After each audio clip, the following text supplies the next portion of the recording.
A dry but chilly Imola is the venue for the second race of the weekend in Lamborghini Super Trofeo Europe. Welcome along to what promises to be another very lively race. Yesterday the championship kicked off with an impressive, pretty dominant win for Max Weering and Loris Spinelli.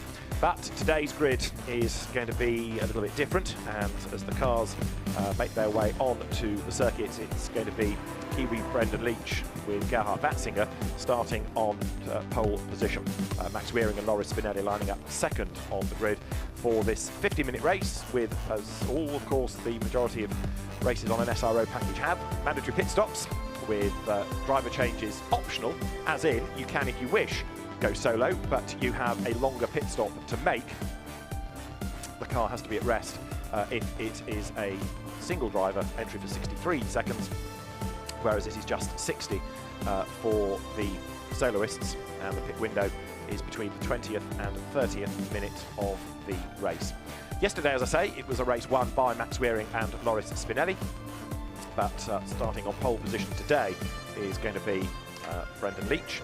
And further back on the grid, certainly a man to watch, is motorcycle ace Danny Pedrosa, who is certainly not the only two-wheel star here this weekend, but a very impressive debut run yesterday. Number 13 there is Stefan Guerin, who yesterday looked to be on target for a win within the AM category, but was passed right at the very end by Gabriel Rendoni, so he ended up second in class, having led it for the majority of the race. Lamborghini Cup honours yesterday went the way of Hans Fabri. The Pro-Am category yesterday was won by Manuel Colombini and Emanuele Zonzini, and they were running second for much of it, but ultimately Jean-Luc Daria, in the, as you will see it, white VS Racing number 6 entry, was able to nip past. That is 21, that is Gabriel Rendoni, who was the AM winner yesterday, and he for this race is going to be looking for the double, but he's got some work to do. Brendan Leach starts the pole car. He will hand over to Gerhard Watzinger, who's on the grid with Gemma Scott. Gerhard, there's a great atmosphere down here on the grid. It's wonderful. And for you, pole, enjoying the circuit here at Imola? Yeah, Imola is a fantastic circuit. I'm so glad we have spectators out here this year and a lot of people on the grid, so Imola is always a highlight on the calendar. You're no stranger to this championship, of course. You were with us last year as well. Things are really tight and competitive. Oh, it's an extremely competitive series this year. I mean, we have 37 cars on the grid, and if you looked at the qualifying, there were like 10 cars within 0.8 of a second. Yeah, and it's unbelievable competitive. And compared to last year, we've never seen anything quite like this, so busy on the grid. It's a wonderful atmosphere and a great show that Lamborghini put on, right? Oh, fantastic. You hear the music in the background, the atmosphere is great. I mean, I love to come to Italy every time they have something here, and Lamborghini did a great job, setting this up. Well, you'll be jumping in for the second stint. Yeah. I hope you have a good race. Thank you very much. Yeah. Thanks, See you. Yeah, there is a good atmosphere on the grid. There's the band, there's lots and lots of people, and around the circuit there are banners that say "Welcome back, fans," because it's great to have people back in the paddock. So many of them congregating around the WRT team in the GT World Challenge Europe paddock, because one of the drivers is a certain Valentino Rossi. But there's plenty to look for on the Super Trofeo grid as ever. And there, number 27, the car of Massimo Ciglia and Lewis Williamson. Lewis Williamson started yesterday, Massimo starts today. They were 6th yesterday, and they were in the Pro-Am category 3rd. Massimo Ciglia back for a second season. And the Oregon team, with those familiar colours, multicoloured cars, have won championships in the Renault Clio V6 one-make series, for example, with Luca Rangoni. They've been on the European and World Touring Car Championship grids in Clio Cup Europe. A very, very experienced team. Graduated to Super Trofeo last year, won the championship with Leonardo Polcini and Kevin Gilardoni. So the grid formed. Just looking down onto it. We have number 54, Marzio Moretti, on the grid with Gemma. Milan obviously starting here in P3. The weekend didn't start out as you expected, but it looks strong for this race, right? Yes, it's a good start today. It's my first time in Imola, first time in Super Trofeo, and I am ready. Looking forward to heading into turn 1. Yeah, thank you. Thank you. Yes, yesterday, that car got itself up into second place, and then Marzio Moretti, who you've just heard from, went off the road. So disappointment yesterday after what had been looking pretty impressive at one stage. Another car that's going to be worth watching in this is Raffaele Giannoni, who didn't get a time in yesterday, but should be at the back of the grid. One to watch, I think. There is Jean-Luc Daria, who was really impressive yesterday, moving from GT4 into these cars, and carved his way into second place by the very end.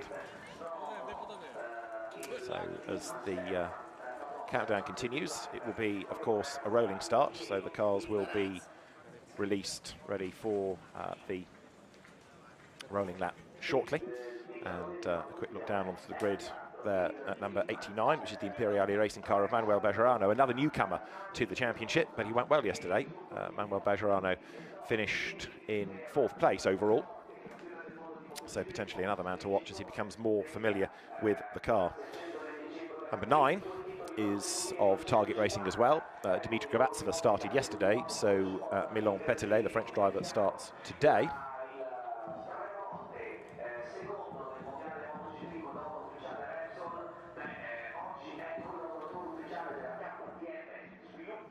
And there is number 54, which is another of the Target Racing fleet of Marzio Moretti, Carrera Capitalia front runner. Now moving brands towards Lamborghini, and as I say, went well yesterday before he had that off, but Marzio Moretti, again, should be a man to watch. You see all the little scrutineering tickets up the side of the roll cage inside. Number 61, the winning car yesterday, and I suspect will be the winning car today, given the pace that Max Weering and Loris Spinelli had. Big question mark really is whether Brandon Leach in number 70 can get away and build a gap. There is number 70. So Brendan Leach, who's doing double duty this weekend, he's also on the GT World Challenge Europe Endurance Cup grid. He will start, and then the car will be handed over from the New Zealander to the American-based Gerhard Watzinger, from whom we heard a little while ago. So last year Gerhard went solo. This year the car gains a co-driver, Brendan Leach driving for Lippert within World Challenge, so it makes sense for him to maximise his time on the track with the team. And although the cars are different, these are the Huracan Super Trofeo Evo 2s as against a GT3 car. What you are gaining is mileage of the track, and that's always very useful when you're going to new circuits.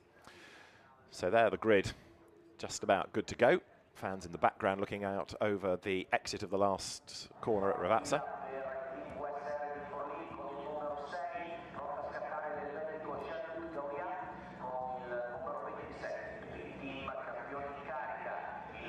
So Brendan Leach in the red car on pole position. Yesterday, he and Gerhard Watzinger were 10th. Now, because Brendan Leach is put into the car, so it has become an entry that now runs in Pro-Am, whereas Gerhard Watzinger on his own, of course, was an Am last season. So the band makes its way off the grid. The drivers now ready for the 1 minute board left with the last of their engineers. Number 29, then Danny Pedrosa, good to go. And the two-wheel start with a bit of work to do because he starts a little way back on the grid, but will be one to keep an eye on definitely. The more laps he does, the better he will get. And Danny Pedrosa starts 21st on the grid before handing over to Antonin Borja. Right, engines fire. So rolling start behind there, the Lamborghini Urus. Mandatory pit stops, driver changes where applicable. And very shortly, we'll get the cars underway.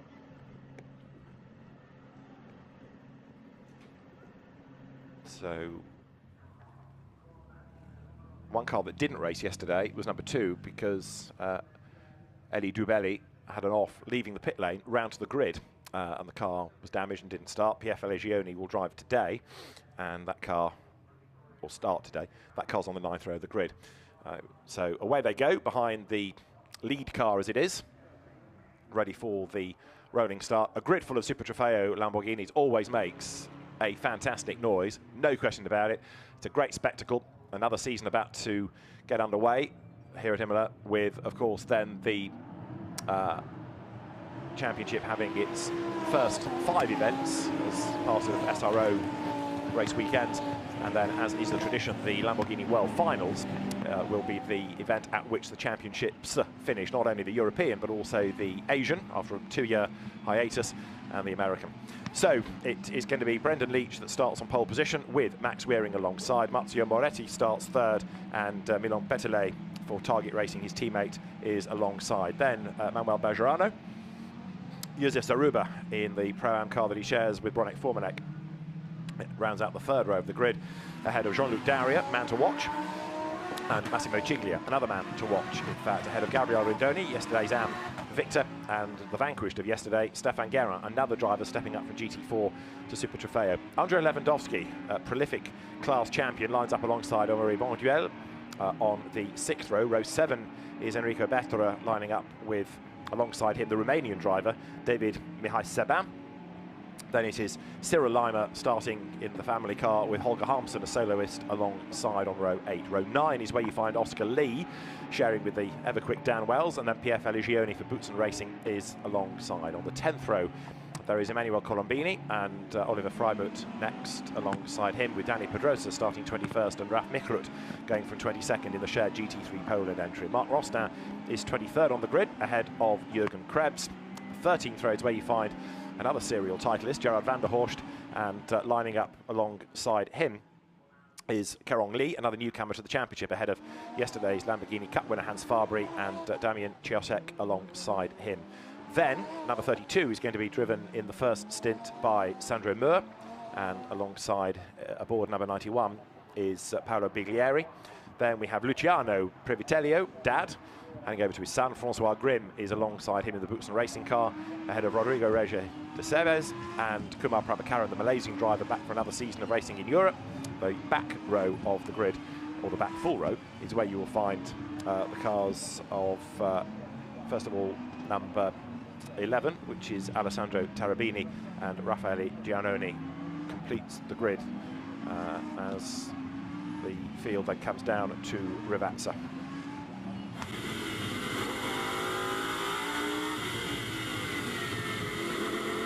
Just looking at that grid as I scroll through, I have a feeling that we've lost one car, which is Oliver Freimuth. So got the cars also being given an extra formation lap, but this is not counting within the time. The clock has not started, but they are being given, because it's such a cold day, another opportunity to get some warm into the Pirelli tyres.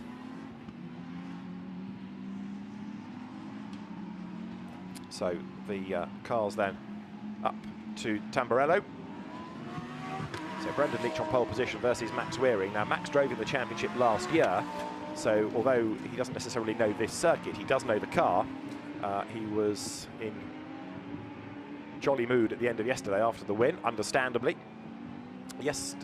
Last year, I should say, the combination of Max Wearing and Loris Spinelli only really happened late season, because Max had a chance of winning the championship. And to help that, they brought in Loris Spinelli, who is ultra fast in one of these cars, and they had victories at the Nürburgring and also then at Misano, where the last rounds were held. But a drama in the final race meant that the title did go the way of Leonardo Pulcini and Kevin Gilardoni. So although the plan to win the championship didn't pay off, it was certainly deemed that the partnership had been successful enough to be worth continuing into this year, and so they're back together. And it started well with a win yesterday. Up the hill goes the midfield and rear of the field, ready for the drop down to Rivazza, where they will get themselves into the 2x2 formation, ready for start of the race.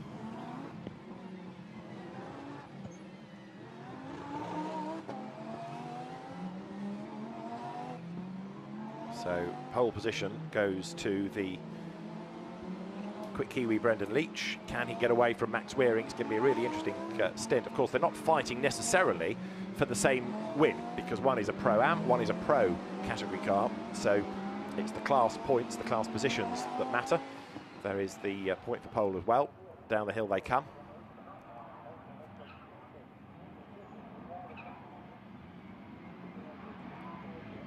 So the red car is Brendan Leach. There is the multicoloured Bonaldi entry alongside of Max Wearing. I like the yellow flash on the wheels, makes your eyes go funny, but it works well on that car. And then on the second row of the grid, you've got Marzio Moretti trying to avenge yesterday's dramas when he went off the road, and alongside him is Milan Petelet, his teammate.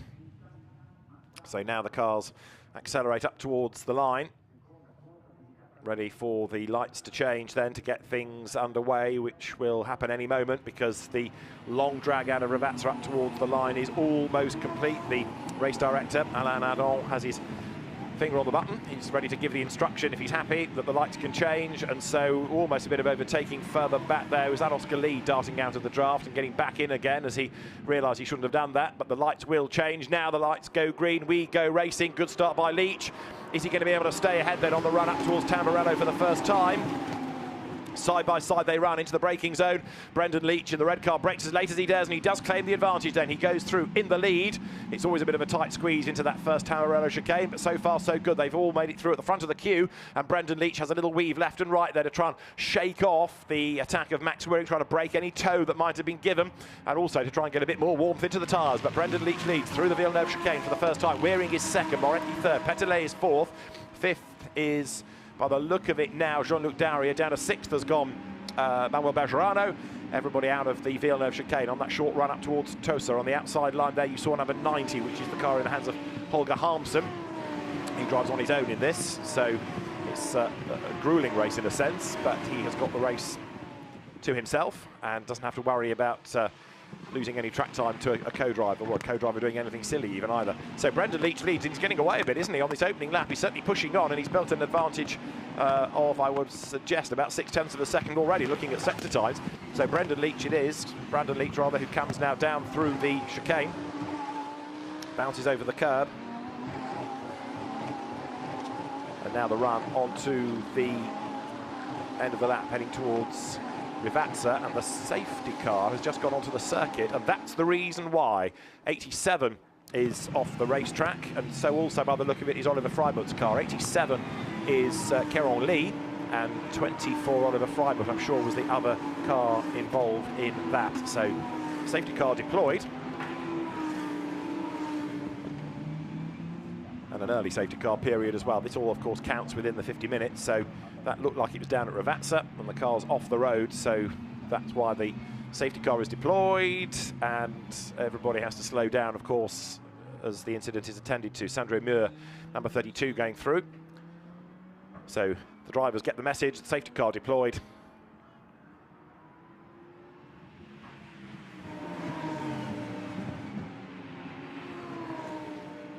And everybody now forms up behind.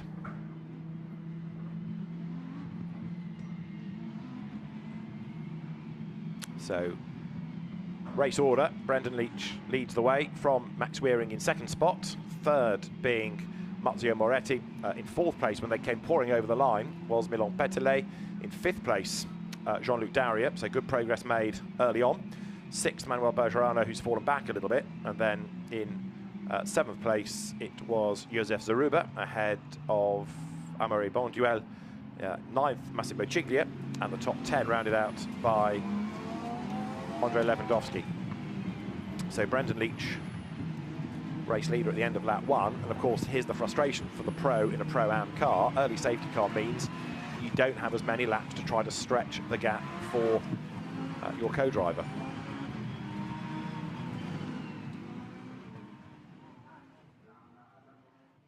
So, having said that it was Keron Lee that we lost, that also going off the road is, I think, Raffaele Giannoni's car, which is down to the back of the order. It had been gaining places from the rear of the grid and then going off the road, so that's able to rejoin.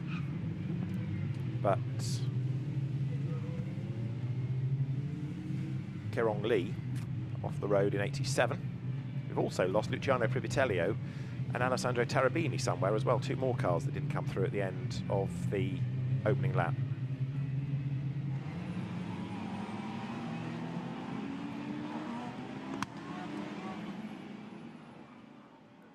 And that is what happened at the top of Piratella. That's why the safety car is out, because it was a pretty high-speed incident between those two. So first check to make sure the drivers are okay. Second check to make sure that no barrier repairs are needed. And then as soon as the cars are out of the way, then the restart procedure can be addressed. But as for Trofeo and Tarabini, plot thickens a bit there. So the cars head downhill. Danny Pedrosa is still acquainting himself with Lamborghini Super Trofeo racing, but 20th he is in the Pro-Am car. And Max Weering is currently running in second spot, as you know, and 6/10 back from Brendan Leach, but it's a rather false gap at the moment, given that we're under the safety car procedure like this.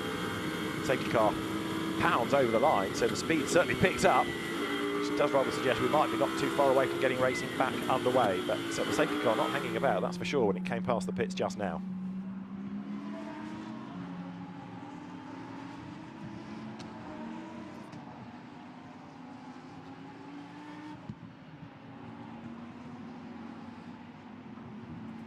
Replay of the start, which is where Brendan Leach was able to gain the advantage over Max Weering. Yes, he had the inside line from pole position, but Max Weering had good pace, trying to level with him on the run up towards the Tamburello for the first time, but wasn't quite able to make that move stick. This from on board with Max Weering.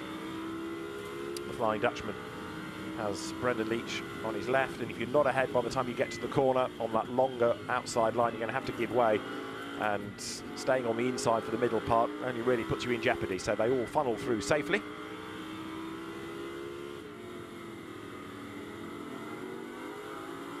This is how Danny Pedrosa saw the start of the race. See how busy it is up the road, but the two-wheel hero finds a good gap on the inside, picks up places, and then the field all starts to concertina ahead as they break for Tamburello. The left, right, left sequence, of course, the corner modified after the sad events in 1994 here. Then the road opens up on the sprint down towards the Villeneuve chicane. So safety car still out. Brendan Leach, Max Weering, Marzio Moretti, the top three. Yellow flags waved around the circuit. It's a cold old day, that's for sure, so not the easiest for drivers to get warmth into tyres. That might be another contributing factor to the incident on that first racing lap. So, of course, the start slightly delayed in as much as we had the extra formation lap, and then at the end of the first lap, out comes the safety car. So from the driver's point of view, that's why they're busy weaving to try and get warmth into the tyres and also get the pressures up, ready for the restart. 50-minute race, as I say, pit window is between 20 and 30. The car has to be at rest for 60 seconds for the two drivers, 63 for the solo drivers.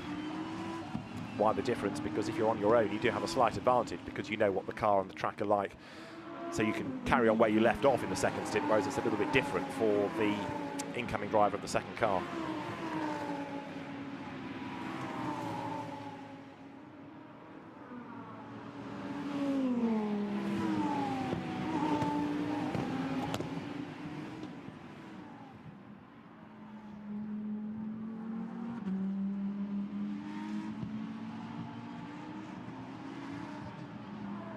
Through they pour, and the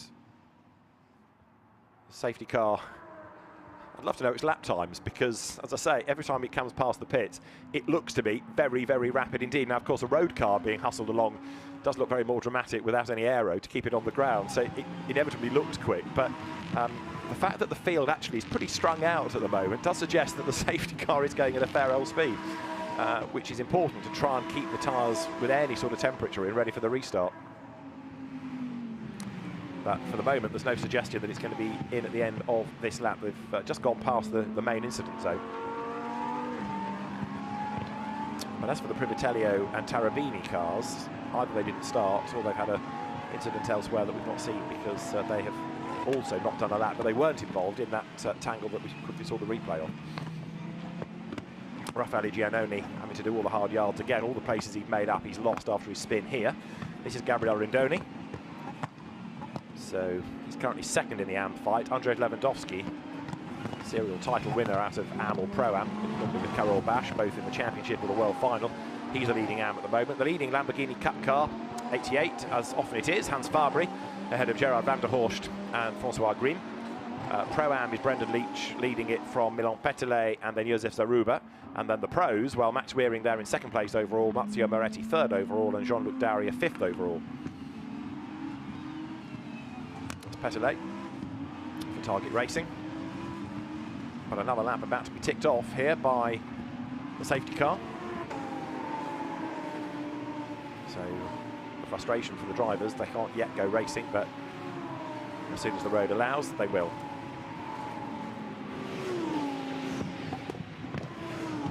Through they pour once again.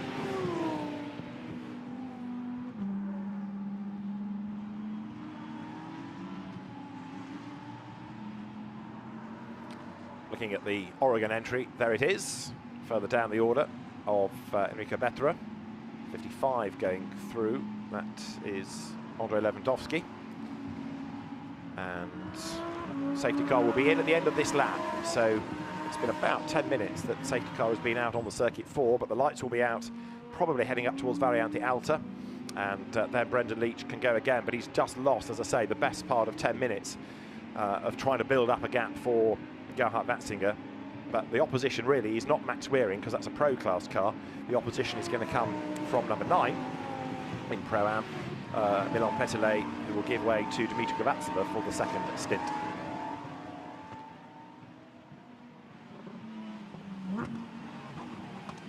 So there, number 6, Jean-Luc Daria. Last year shared a Mercedes in GT4 with Jamie Caroline, but this year making the switch across to Super Trofeo, in which of course everybody has the same equipment, and you go to a team and sometimes you're given a co-driver that you've never come across before, so you've got to learn about a new car, learn about a new relationship as well. Right, the lights are indeed out at the Variante Alta. The safety car will be in at the end of this lap, so we're good to go racing again.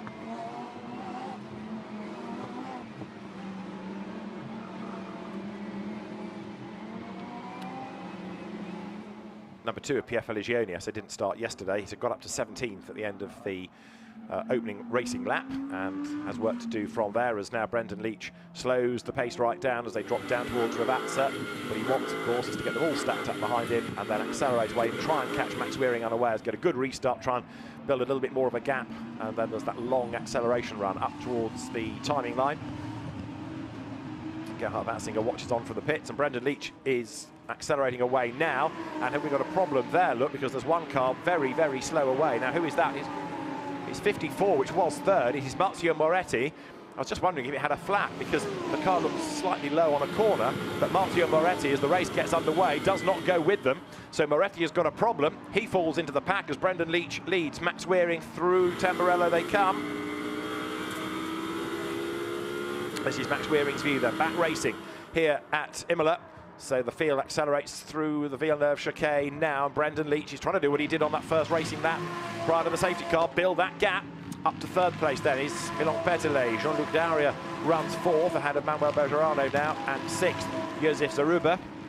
Well, there was no way that the drivers couldn't overtake the slow number 54 entry of Marzio Moretti. He dived out of harm's way, and did he actually cross the line? Yes, he did. He was down in 12th place, but still going. So whether or not the car can pick up pace or it's going to crawl round to the pits, we'll have to wait and see. But it did at least carry on to the lap. It couldn't, of course, have dived into the pit lane. The problem pretty much happened as he tried to accelerate, which was after they'd gone past pit in.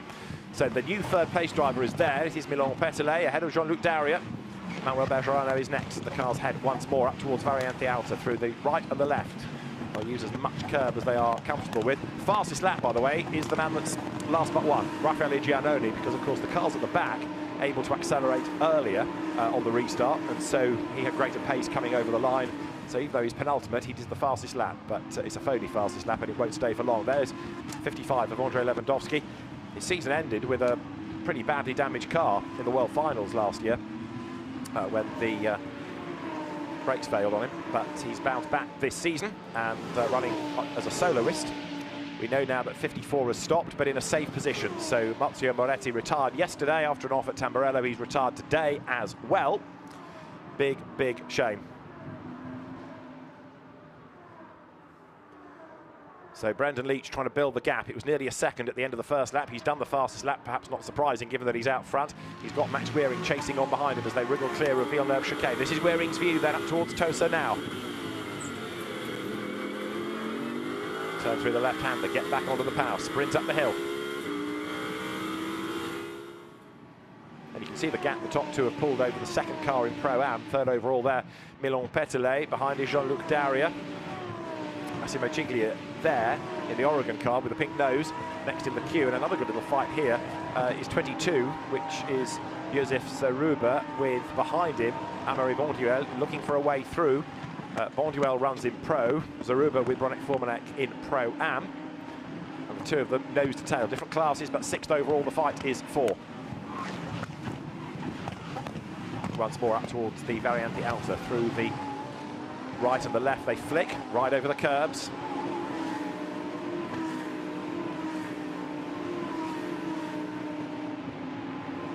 And now the drop downhill once more, heading for Rivazza.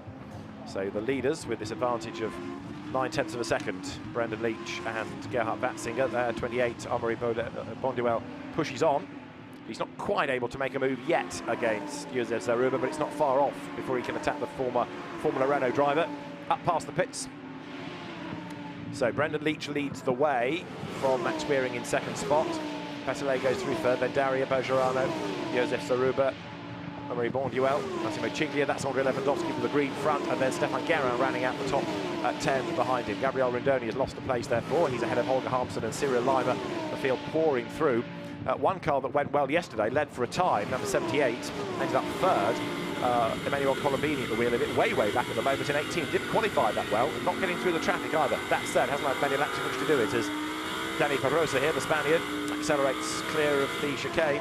So the 250cc world champion on two wheels, now adapting to car racing.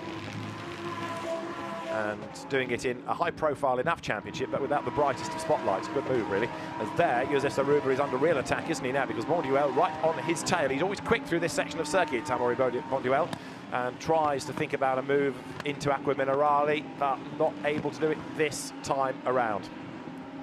It's quick into the corner, doesn't lose too much speed as the car just washes out a touch on the exit up the hill, thinks about the inside line. It's such a narrow entry to that, and there's drama there. That's Gerard van der Horst's car, is it, or is that Colombini? It's Colombini. Emmanuel Colombini, third yesterday, has stopped on the circuit. Just mentioning the fact the car was 18th. It's had a spin by the look of it, gets going.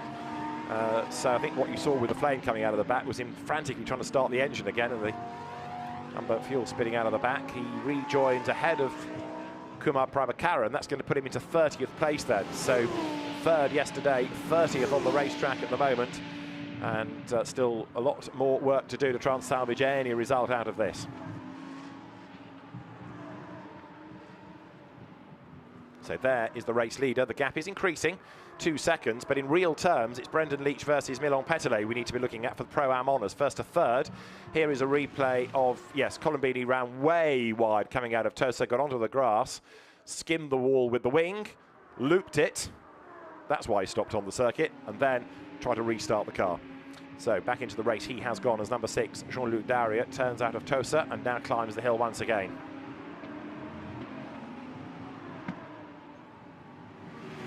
Now Daria versus Milan Petelet ahead. In terms of lap time, actually, Jean-Luc Daria not yet being able to close that gap, but of course he has a quick co-driver in Stefan Tribolini, and it's a pro car anyway as against a Pro-Am. So the fight he's got really is with Max Wearing, number 61, as 14 turns through. Enrico Bettora, another of the Oregon cars, and it is another of those that runs in the Pro-Am class, forgive me, and has got some work to do to get podiums in this race, because there's a lot of traffic up the road ahead, not only of Pro cars, but AMs as well. So Enrico Bettora effectively running out of position at the moment. Big scrabble there through the chicane. Cyril Leimer nearly running out of road, but he survives the experience. Cyril Leimer, mainstay of Lamborghini racing for many seasons. Down the hill comes number 13 for the Arcadia racing team, Stefan Guerin. So at the moment he's second in the AMs. The green fronted car ahead is André Lewandowski. his main rival at the moment. He's the class leader, Lewandowski, who has been a Pro-Am winner twice, an Am winner once, plus his successes within the World Final itself. So Andrei Lewandowski, another loyal Lamborghini racer for many, many seasons. Through he goes. And we've got a yellow out at the end of the lap, apparently, so someone's had a little drama somewhere. But Lewandowski, the AM class leader, storms into the Villeneuve chicane with an advantage then over Stefan Guerin of 0.6 of a second at the moment. We're going to go full course yellow. We've had the 20-second notification, and the full course yellow will then be updated at 10, and then the countdown for the full course yellow process begins. So full course yellow is about to happen because Cyril Lima, having saved one at the Variante Alta, didn't save it at Ravazza, and he's in the gravel. So full course yellow is called for.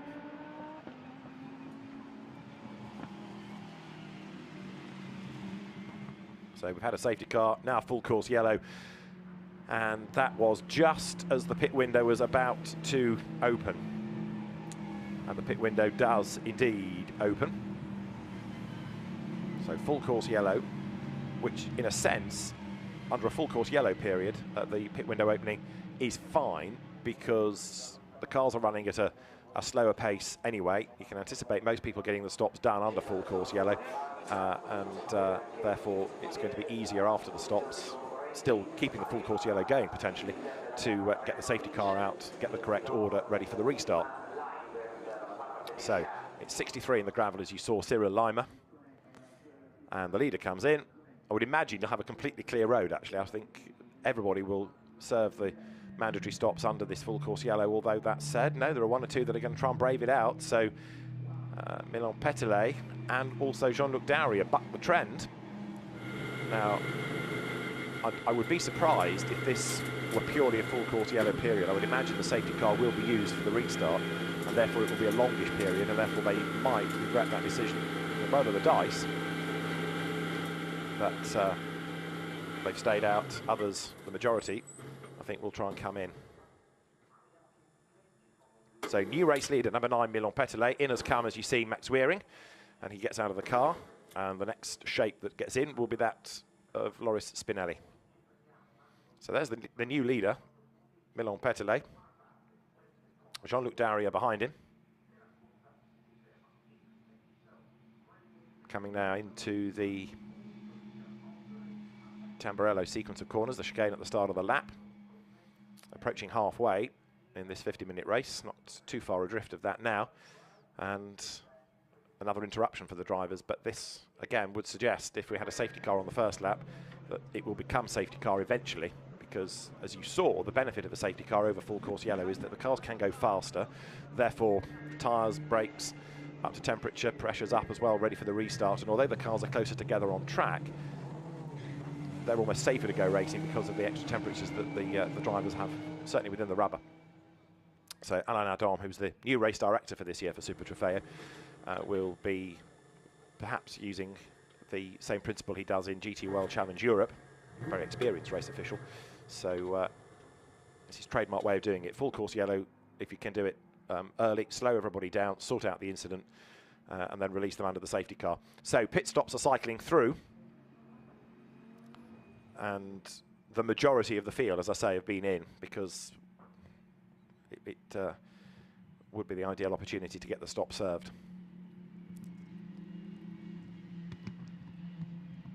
So there is number 61 now, Loris Spinelli, which has got ahead, has it not? Yes, of Gerhard Watzinger's car.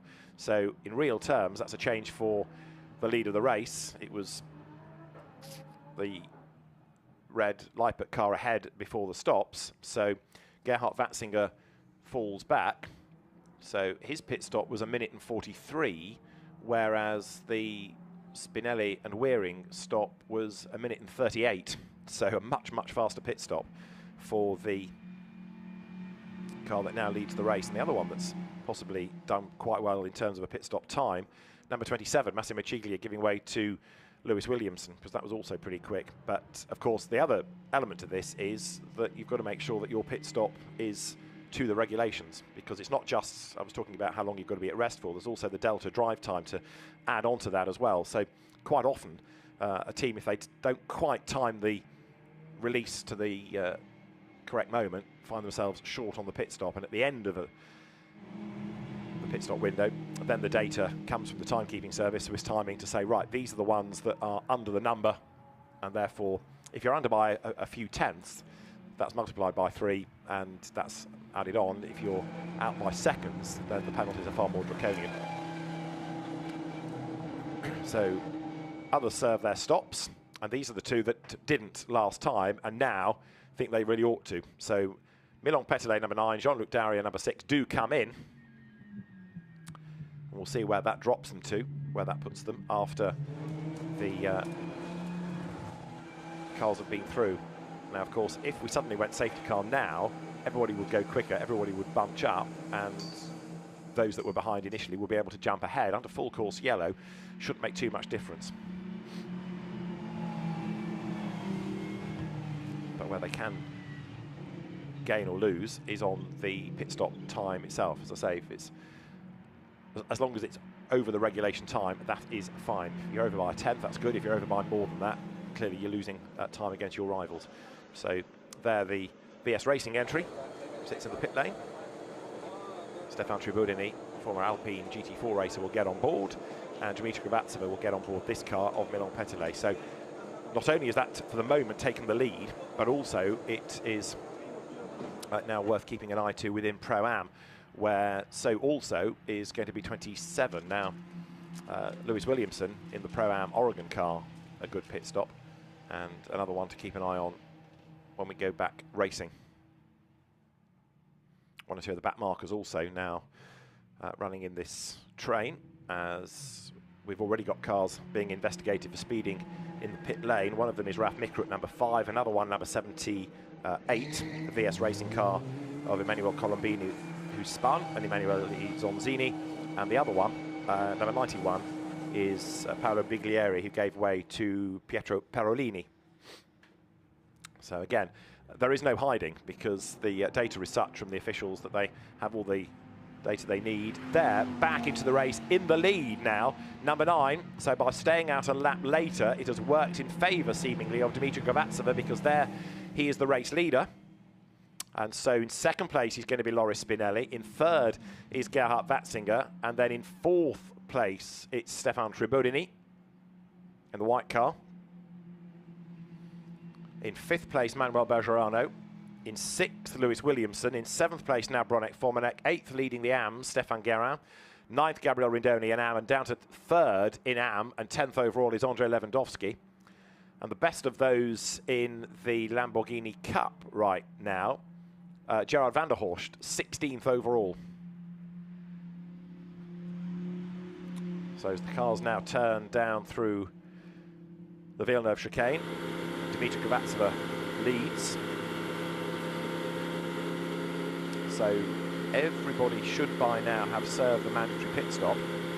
Still under full course yellow conditions.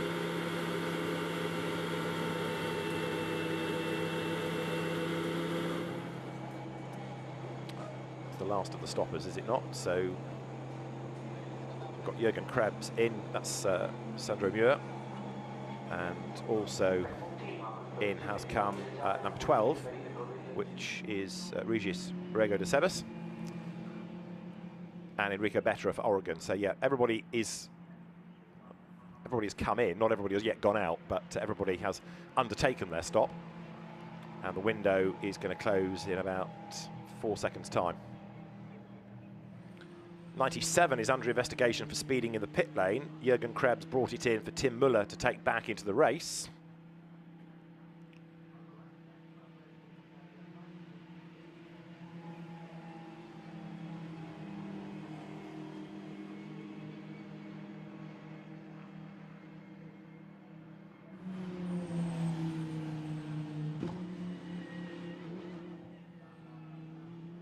So as the leading pro car now then of Loris Spinelli comes towards the Variante Alta. The pro class opposition is not that one, but it's the white VS Racing entry there you see as the third of these cars, now with Stefan Tribudini behind the wheel.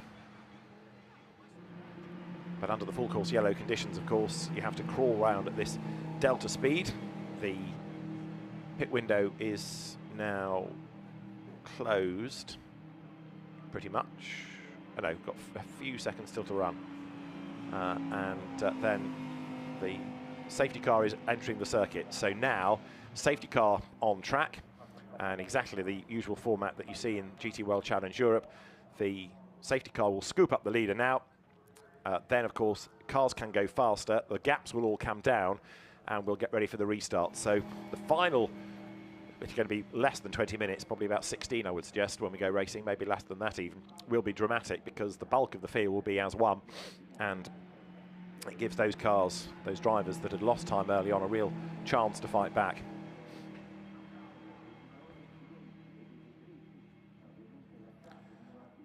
So over the line comes the leader, Dmitry Gavatseva. You see the gap that he had under the full course yellow period. What was his pit stop time? It was a 1 minute 38.7, a tenth quicker, only a tenth quicker than Spinelli, much quicker than the Vatzinger Leach stop there in third place. And so the safety car is ahead of Gavatseva. We await confirmation of safety car procedure.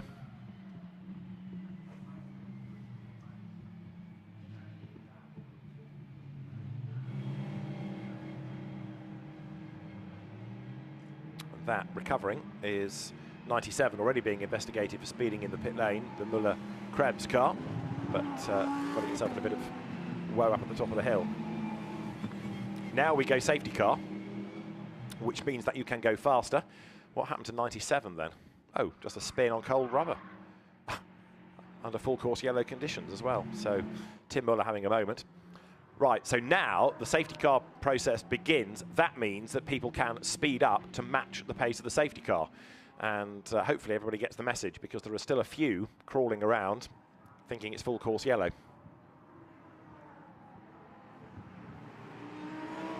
On occasions, if a car is very slow, not responding to the safety car requests, you are allowed to go past it under specific guidance from the race director. But you don't take that decision yourself. So the field coming down towards Acqua Minerale. The next target, of course, is to get the cars in a line. Otherwise, they're going to be strung all around the circuit. Some released for racing, others still going at a reduced pace, and that doesn't become very safe either. And under the safety car, we've got another one off the road, and it's number 5, which is Gregor Moczulski. So it's going to be an elongated safety car period now, surely, to get that car out of the way. So we've had a spin under a full course yellow and off into the gravel under the safety car. Number 5, Gregor Moczulski, was in 18th place, runs in the AM class. But that's off the road as well now.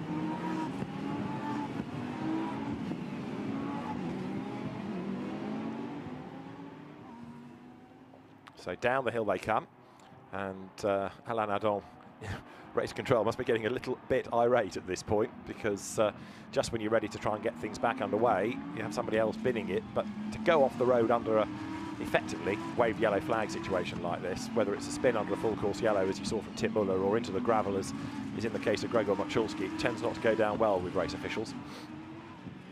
So the cars come over the line, but we could be quite a few more minutes yet. Fastest lap of the race, seems hours ago, Brendan Leach, after the initial full course yellow period, initial safety car period, forgive me, and Loris Spinelli here, trying to get the warmth back in the rubber. Fans welcomed back to Imola, to GT World Challenge Europe and Super Trofeo events. Some good numbers of them here to watch the action. Very good GT2 race earlier on in the day, and it's a real shame that Super Trofeo has been affected by these incidents. Confirmation it's at Tamburello, where we've lost Rafał Mikrut and Gregor Moczulski's car. Gregor Moczulski at the wheel of it.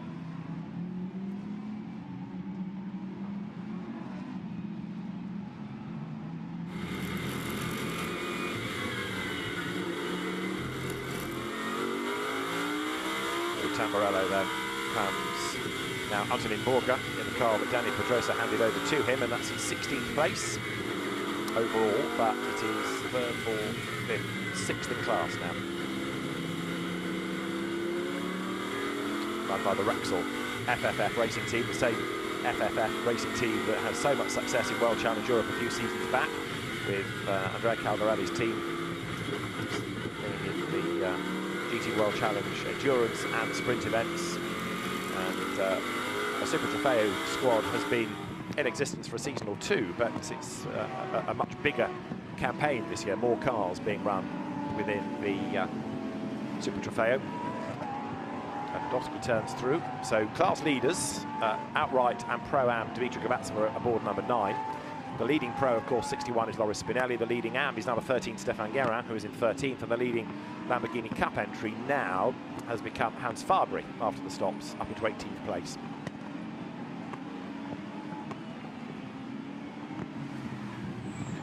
So 15 minutes and change on the clock, as you see from the countdown. And we have the cars, they're now coming into Variante Alta, with this safety car period a little elongated so that Gregor Machulski's car can be dragged out of the way. And as soon as the road is clear, then we should be in business.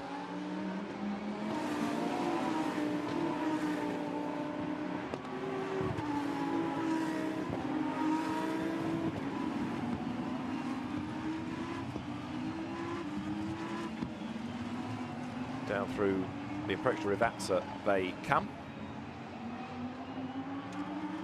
And there you can see aboard number 12, with the McDonald's logos adorning the front of it. Now Daniel Waszinski, a car run by the Boutsen team.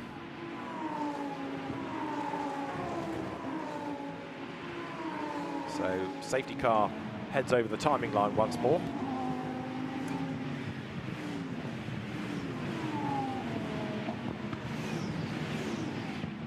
And the safety car will be in at the end of this lap.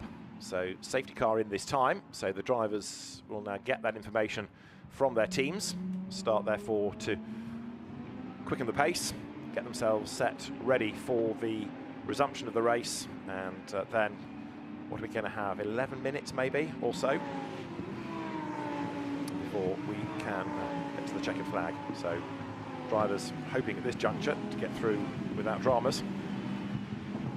2, which is Eddie Dubeli. Didn't start yesterday's race after an incident leaving the pit lane, but going better today.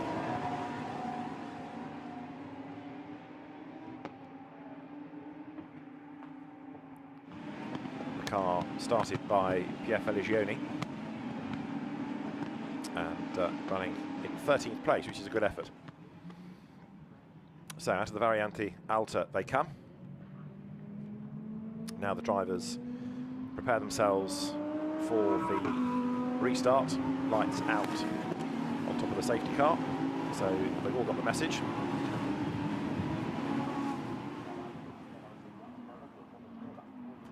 And with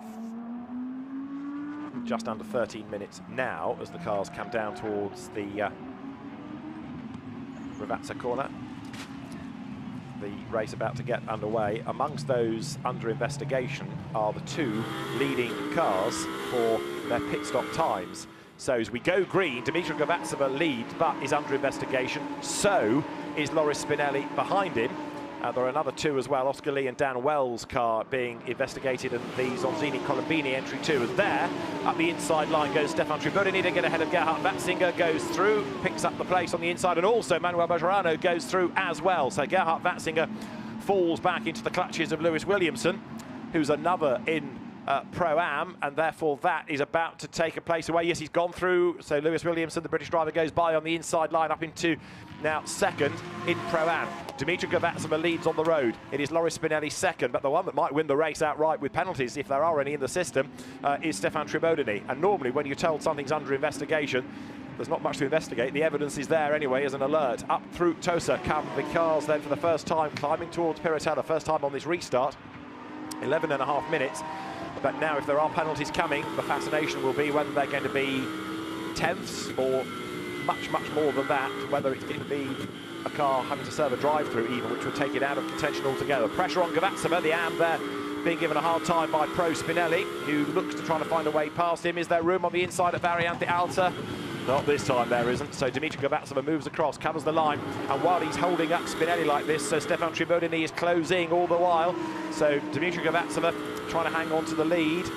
We've got 1 or 2 cars being given drive-throughs for speeding in the pit lane. Doesn't affect what you're looking at for the race lead, but 4 cars being penalised for speeding. I'll come to those when we get a chance, because as the field now accelerates up out of Rivazza, Gavatsova in the lead, leads Spinelli second, and then for third place, Stefan Tribodini, who's not quite got himself onto the back yet, but he's inching closer and closer and closer to Spinelli as the fans look on over the timing line. This is Spinelli's view between the walls, up towards Tamburello now, turn left, but then instead of it being a fast looping left, then right and left again out of the chicane. 10.5 minutes are on the clock as the car's now powered down towards the Villeneuve chicane yet again.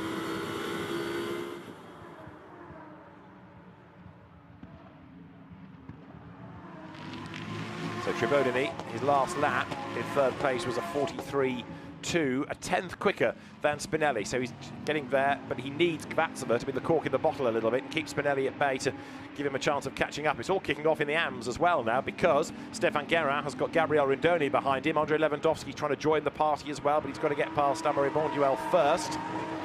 Dan Wells being investigated for pit stop. Will have 2 seconds added at the end of the race. So number 51, 2.1 seconds added to the race time. And other penalties, I suspect, are coming. So the leaders then on lap 17. Drama for Gavatsova over the curbs. Loris Spinelli doesn't take advantage of that. So through they come. But Dimitri Gavatsova now is about to get mugged by Loris Spinelli. Through on the inside line goes number 61. So Spinelli picks up the race lead. He's already leading his class, of course, but now he's the outright leader looking for a double. And number 9, he's going to have 0.6 of a second added to the race time. So car number 9 there, Dimitri Gavatsova, will have 0.612 of a second added at the end of the race. Through goes number 61. So Loris Spinelli, the on-the-road leader. Stefan Tribodini not yet able to make a move against Gavatsova. He's not quite close enough. He's taking Manuel Begerano with him, coming out of the Tamburello chicane. And that is Holger Harmsen's car that is off the road. And you know what's coming now, don't you? Because that's right on the lip of the circuit. It's going to be another interruption, I fear. So Spinelli leads, but they're going to concertina again, potentially. Daria's car in the hands of Tribodini third. Manuel Begerano is in fourth. In fifth place is Lewis Williamson then. So the Oregon car at the back of this queue, looking to try to take a Pro-Am win here away from the black car there of Dimitri Gavatsova. And on pace, that's certainly doable. So we've got yellow flags out in the final sector. And drama there, that's the Gerhard Watzinger car that's had a spin in replay. Remember, that led for a tie, but has fallen way, way back in the order now. So Loris Spinelli leads the way. He's trying to build that gap. Now, of course, if there is another full course yellow or safety car period because of this car off the road, then those that have got the penalties to add on at the end are going to be in real strife. So Loris Spinelli is one that I think has been given a time penalty, but he leads on the road and he's trying to stretch the margin as much as he can. There is the car in the gravel. The yellow flag's covering it for the moment, but on the one hand, the race director trying to let the race go, but nope, safety car's coming out of the pit lane. So we are going to have to go safety car once more, it seems. The safety car is on the track, and the safety car is deployed yet again. And with 7 minutes on the clock, this might be where it ends. Let's see. So over the timing line comes Loris Spinelli. So he is up front, but Dimitri Gavatsova runs in second spot behind him, both of whom have got time penalties. And so Stefan Tribodini in third place, might be in the pound seats here.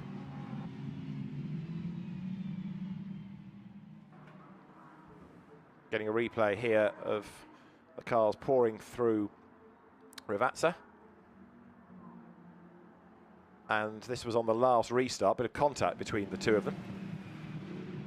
So this is how Loris Spinelli saw it. And came through Rivazza, accelerated to try to get the drop on Gavatsova, who moved across slightly randomly. And what was all that about? Or words to that effect, ponders Loris Spinelli. So the car's then now under safety car conditions.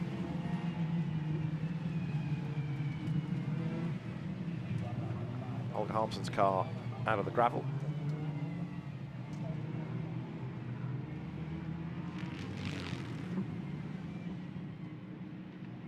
So the clock ticks on down. Hopefully it won't take too long to get number 90 out of the way.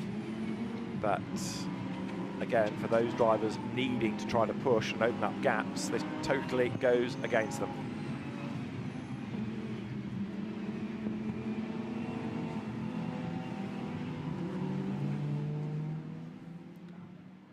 So Loris Spinelli, it is up front.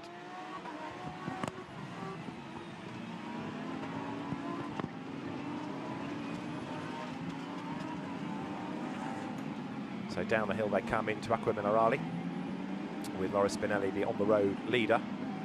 And again, he needs to storm away and try and build up that gap on the resumption of the race. 97 though is another car that's got a drive-through for speeding in the pit lane. That's the Jürgen Krebs Tim Müller entry. The other pit lane speeders, I can get a chance to do this now. 91, Pietro Parolini. 78, the Zonzini and Colombini car, and also, not that it matters now because it's off the road, number 5 of Gregor Mokchulski. That was the one that caused the elongated safety car period last time around. So just before the cars restarted, he plonked it in the ground, if you recall. 4.5 minutes to go.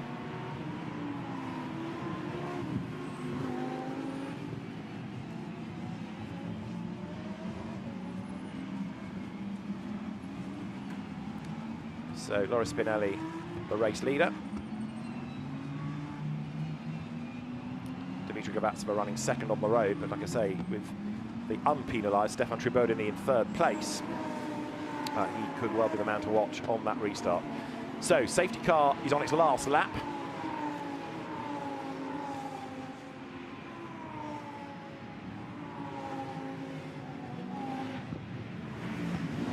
Gavatseva's pit stop was a tenth quicker than that of Spinelli, and he got 6/10, so I'm leaning towards something like a half a second penalty for Spinelli, which I don't think is going to be enough to take the win off him. But he's the man that leads on the road at the moment. Stefan Tribodini, his class rival. But as far as Pro-Am is concerned, Gavatseva versus Lewis Williamson is something to get excited about. But it might be that we only get one more racing lap. The safety car is going as quickly as it can. What do we have here at the Variante Alta? We have the usual curb hopping, and then we have contact. And that turned around Eli Dubeli. And was that Holger Harmsen who was the aggressor? Right, back into the race has just gone number 5. So Gregor Mokchulski has been pulled out of the gravel and has blasted back into the race.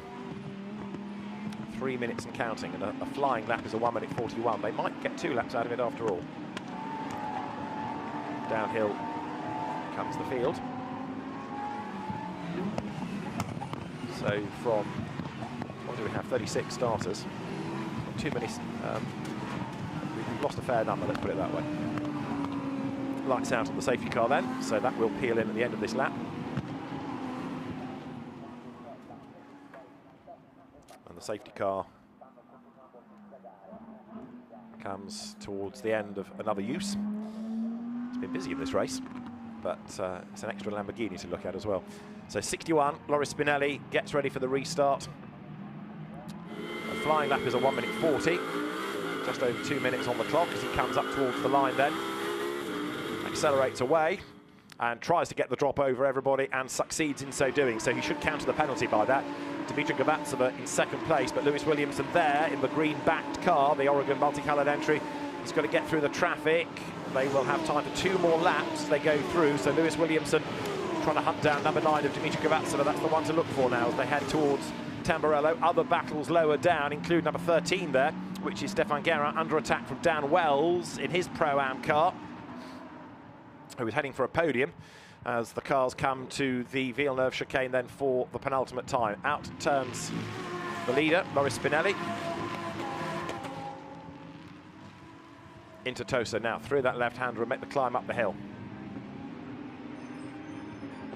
So this lap 21 And the clock ticks on down with one more lap still to be squeezed in after this one. And therefore, there's still a lot up for grabs as heading up the hill, Bronek Formanek. A look to the inside line there, but it wouldn't work for that move.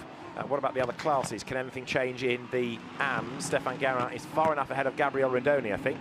In Lamborghini Cup, Gerard van der Horst has put himself back ahead of Hans Fabry, and there's a gap between those two. So I think Gerard van der Horst should be okay for a class victory. But as far as Pro-Am is concerned, Dimitri Gavatseva is hanging on to the class lead because he's hanging on to second place overall. He's pretty good, actually, at coping with the pressure here. He was able to keep Spinelli at bay for longer than anticipated, and the same is true with Stefan Tribodini on his tail. The incident between Elie Dubelli and Holger Halmsen is being looked at. Gavatseva comes down towards Ravazza with right on his tail. Stefan Tribodini then. Manuel Begerano, that is Dan Wells going through, running 7th, but he's also got a pit stop penalty hanging over him as the cars now accelerate up towards the line. So the leader absolutely storming away. Loris Spinelli has just done the fastest lap of the race as he goes through. Stefan Garant, the leading AM, 7th overall, and he's got a fair amount of traffic between himself and Gabriel Rindoni, so that's good news for him at the moment. Takes some of the pressure off.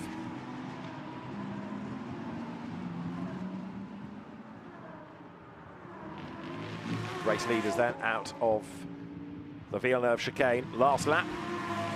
And there's Lewis Williamson, who can't get through the traffic to get to Gavatseva, and the traffic can't get past him either. So Dimitri Gavatseva's pace here is impressive, no question about it.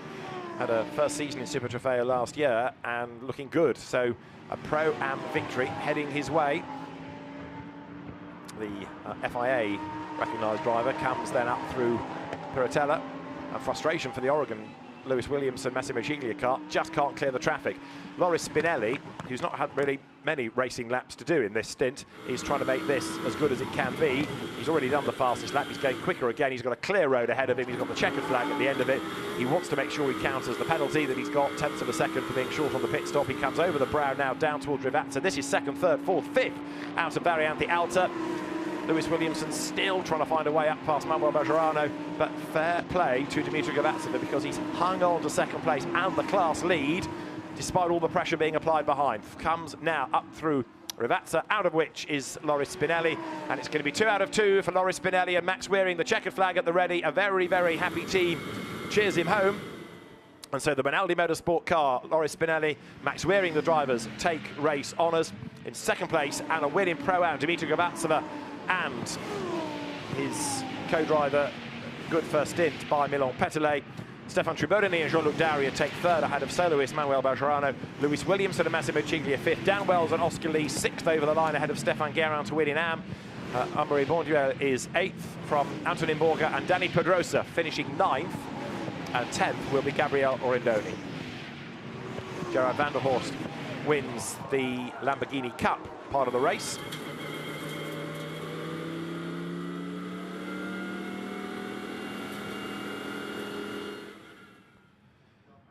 And they're the dominant car in a sense, because Max Wearing and Loris Spinelli's pace undisputed over the course of the weekend.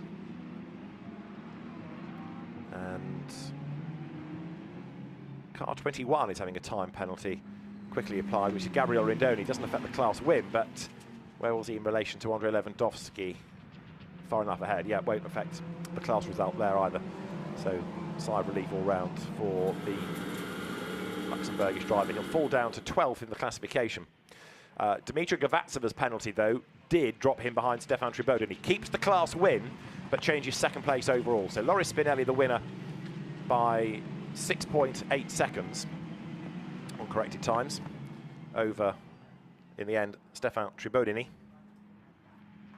And then for 3rd place, Dimitri Gavatseva and Milan Petelet, but as I say, they still take the class win. So drivers on their cool-down lap, top 3 in Pro. 61 the winner, Loris Spinelli and Max Wearing from number 6. Stefan Tribodini and Jean-Luc Daria and Manuel Begerano took 3rd. Pro-Am still won despite the penalty by Dimitri Gavatseva and Milan Petelet from Lewis Williamson and Massimo Giglia, and 3rd, another penalised car, that of Dan Wells and Oscar Lee. The winning AM, there he is Stefan Garant from Gabriel Rindoni and Andrei Lewandowski. and Lamborghini Cup won by Gerard van der Horst ahead of Hans Fabry and then François Grin in third place. Drive-through penalty for number 90 Holger Harmsen for causing a collision converted to 30 seconds, but then he was in the gravel, so it didn't matter. Drive-through for number 13, Stefan Guerin. Now this is significant. So the AM leader has been given a 30-second penalty. Now that's not yet been applied to the timing screen, so I think things are about to change in AM. So Stefan Guerin's penalty, where does 30 seconds put him? Let's have a look. He went across the line. Now, has that penalty now been given to him? Gabriel Rindoni is going to take the class win. And Stefan Guerin is going to be, gosh, 26th overall. So the penalty just applied. So he loses the class win and ends up 3rd, 4th, 5th, 6th, 7th in class. So Gabriel Rindoni will win from Andrei Lewandowski. And then in 3rd in the class now is going to be Raffaele Giannone up from the back of the grid. It's a pit stop infringement for Stefan Guerin. Doesn't say whether it was short on the time or whether it was an infringement of a different form, whether it was, for example, pit lane speeding or too many people in the pit lane or other regulations contravened. But the net result is that it's a penalty, and it's a very serious one because it loses him that class win. So the winning drivers then with their teams. For Loris Spinelli, relatively little to do in that, but he did have to try and build up the lead once again, of course. And Max Weering will be a happy man for sure, because that is 2 out of 2. Perfect way to start the season. There is Loris Spinelli, there is Max Weering. And at the end of a great weekend at Imola, they can reflect on a double win. That was an eventful race in some ways, but really not in other ways. But congratulations, your 2nd win of the weekend. Yeah, the speed was overall the weekend quite good. We weren't able to show it for this race. There was a lot of safety cars, and it made it quite difficult to do a real race. But yeah, the win is there and the points are there, so for the championships it's quite great. But next to that, it's not a race like this is not the most fun race, but it is what it is. It's still a win, and that still counts, and you guys have set the bar for this season. Yeah, for sure. Perfect weekend, we can say, with maximum points. And also today I felt car really fast, especially in the last part of the track of the race. I did the fastest lap, so I'm really happy, thanks to the team, to Max, and let's keep like this. Congratulations once again. Thanks, boys. Thank you. So good drive by Loris Spinelli and Max Weering. And confirmation of the results then, with the win for the Dutch-Italian partnership ahead of Jean-Luc Daria and Stefan Trivodini. So they benefited in a sense from the penalty for Milan Petelet and Dimitri Kovacevic. They fell to 3rd. Manuel Begerano, soloist, 4th ahead of Massimo Ciglia and Lewis Williamson. Dan Wells and Oscar Lee 6th overall, 3rd in class, despite again a penalty for being a bit short on the pit stop. Amaury Bonduel 7th from Danny Pedrosa and Antonin Horka ahead of Bronek Fumanek and Josef Saruba. Gabriel Rindoni takes 10th. And in the end, of course, the AM class win, and that was thanks to the post-race penalty being given to Stefan Guerin. In the Lamborghini Cup, Gerard van der Horst, the winner from Hans Fabry and François Grin. So quite a lot going on for the officials, what with all the safety car periods, plus all the penalties needing to be applied for pit stop infringements. But in the end, the win for Loris Spinelli and Max Weering, got to say, never looked in a huge amount of doubt, but you see how many didn't finish, and indeed a couple of non-starters, Luciano Privitello and Alessandro Tarabini, not getting into the race, sadly. So drivers then, in a moment or two, will make their way up to the podium.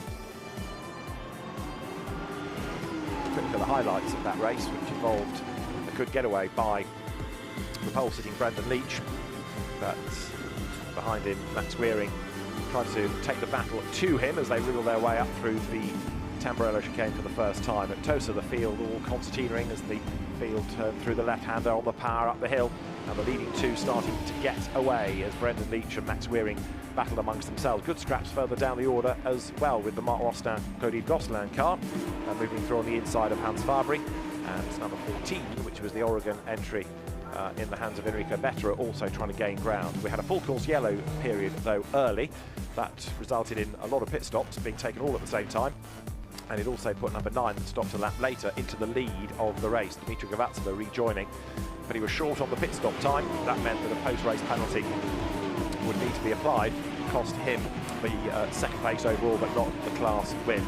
On the restarts, everybody made their bid for a place, and although Loris Spinelli was looking for a way past Dmitry Gavatsova, it took him a little bit longer than anticipated as the cars then swung their way up towards the chicane. Off the road and back on again went Gavatsova, straight line the chicane, ran across his way onto the circuit, but eventually did lose out as up and past him went Loris Spinelli into a lead he was never to lose, even with yet another safety car period as Holger Halmsen ended up in the gravel.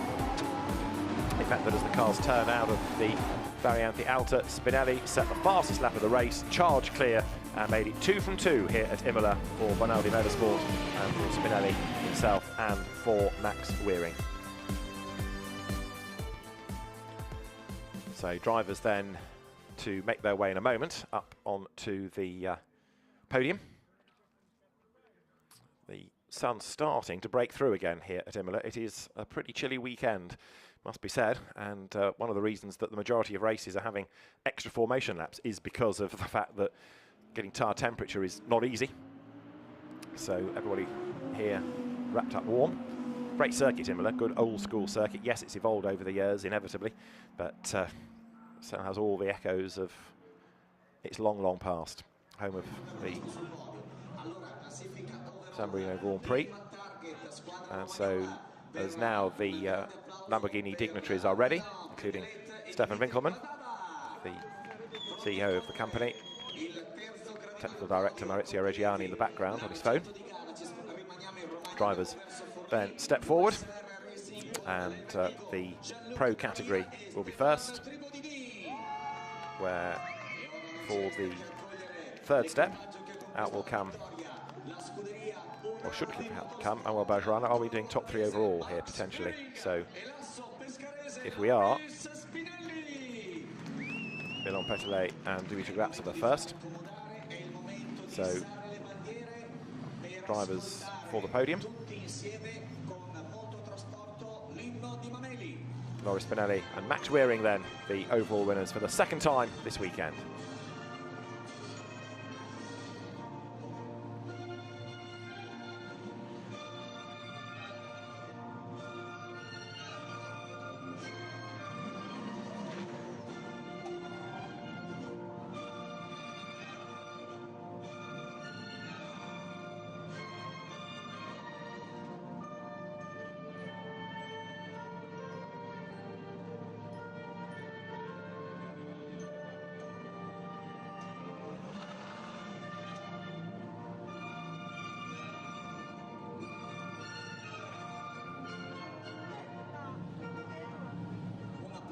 Top 3 overall then: Milan Petelet and Dmitry Gavatsova on the right as you look at it. On the far left then, Jean-Luc Daria, Stefan Tribodini, and the trophies now brought forward for Stefan Winkelmann to present.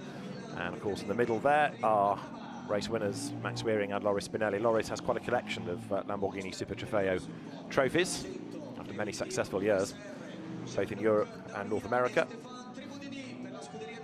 Stefan Winkelmann hands over the trophies.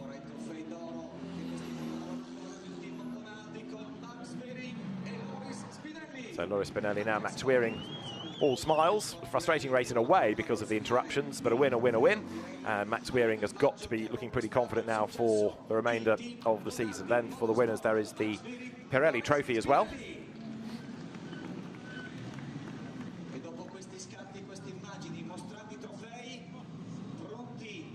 And photographs to be taken first before the champagne goes too far around.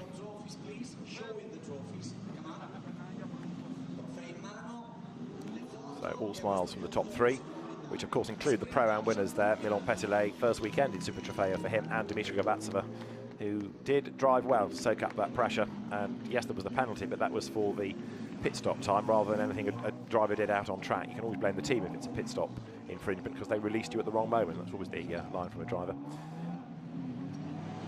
So a clink of the bottles. Happy drivers on the podium. And this then is how the championship looks overall, with Max Weering and Loris Spinelli ahead of Jean-Luc Daria and Stefan Tribodini, with Manuel Begerano third. He's a soloist. The best of the Pro-Ams fourth overall, Milan Petele and Dimitri Gabasova, from then Dan Wells and Oscar Lee, tied with Lewis Williamson and Massimo Ciglia. So there are points to be scored overall, but it's in the individual classes, of course, that the drivers are fighting. So, good action from Lamborghini Super Trofeo. Look forward to the rest of a good season. For now, from Imola, goodbye.